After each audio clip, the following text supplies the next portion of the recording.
Greetings historians, welcome to Lore of the Dragon. So, today I'm going to be bringing up a subject I actually thought about while making my next video, and I thought it would be nice to explain a bit about what these objects are before we roll into this new video, because these do play an integral part into the next video. Anyway, let's get into it. The Orbs and the Talismans are seen as rather, I guess, strange objects when it comes to their place in the story. Primarily their focus is for gameplay, as Insomniac didn't really give them a story when they made Spyro 2 originally. So, because of that, I'm going to try to figure out where they could have come from. And if you guys are interested, after I explain what I think their origin could be, you guys will do the same in the comment section below. First, what are the Orbs and the Talismans in lore, and what have we seen of them? So, the Orbs themselves really just seem to be used for opening doors and powering portals. Until at the end of Spyro 2, we see that these Orbs can be infused with magical traits, such as fire, poison, or even the supercharge ability to help Spyro defeat the antagonist of Spyro 2, Ripto. In addition, a character known as the Professor, a mole scientist, seems to know a lot about these orbs, and I wonder if he has a lot to do with them, at least in their construction and origin. Now, as for the talismans, I don't know much about them. What we have seen in the game is that they are magical items, and many of the worlds have a talisman, 14 of them in fact. And eventually, each one of them was used to defeat Ripto.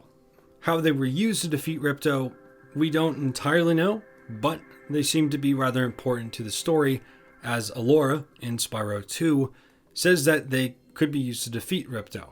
Anyhow, that's the story of what they are. Now, what do I think their origins could be? So for the Orbs, I think that maybe they could have some sort of origin with the Professor. That maybe he came up with them and also came up with portal technology, which would make sense. Now, why they can go ahead and actually be infused with what can only be described as magic when Spyro uses them to defeat Ripto, I'm not sure, because Avalar doesn't necessarily have a lot of magic, unless the Professor used the talismans to help create the elemental orbs that we see. Then, with the infusion of some other ingredients that we don't know, he was able to craft the orbs and help Spyro, which, because it was magic, would affect his body and give him new powers. Now, as for the talismans, I'm not sure. There's actually a theory I have that I made maybe a year ago now that essentially says the dragons could have come to Avalar at some point in the past and given the individuals in Avalar the knowledge of magic and portals. This is where the talismans would have come from. For what reason they would have been crafted, we don't know. It could be a myriad of reasons. And the orbs themselves could have been maybe left as a blueprint and as a way to power the portals, because no one in Avalar inherently was producing magic. Which, now that I think about it, maybe the orbs were powered by the talismans, and that's how the portals were run, so that Avalar had a self-sufficient way of producing magic, when inherently it couldn't. Now, my main proof for this is a lot of speculation, and as you'll see in the video that I have linked in the description, the theory mainly goes off of Glimmer, and the fact that there seem to be some connections to dragon architecture and some of the symbols that we see in the dragon realms and across what we consider to be mainly dragon-based areas. At least when you go to the dragon realms, not so much in the Forgotten Realms. So to sum it up, I have mainly two theories about how the Orbs and the Talismans were created and their story. But I want to hear a bit about what you guys think. Leave it down in the comment section what you think the origin could be, what do you think their story could be, and maybe how they could be used in the future. Now, I'm not going to go into how I think they could be used, because that gets into a rather big subject, but you guys are more than welcome to do that if you wish. Maybe at some point we could return to Avalar in a future Spyro game. We'll see. But anyway, that is going to be it for me. And now I'll roll the outro.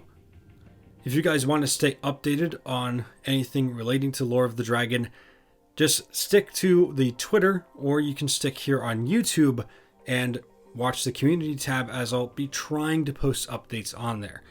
Or if you just want to talk to people in the community and don't want to use the comment section, you guys can go onto my Discord. The links to the Twitter and the Discord will be down in the description below. Now, Patreon time. So a big shout out to Abyssal Blue and Echo Restored for the red gems, Azel for the red and green gem, and Lifegiver 100 and Kiyasu Shin for the blue gems.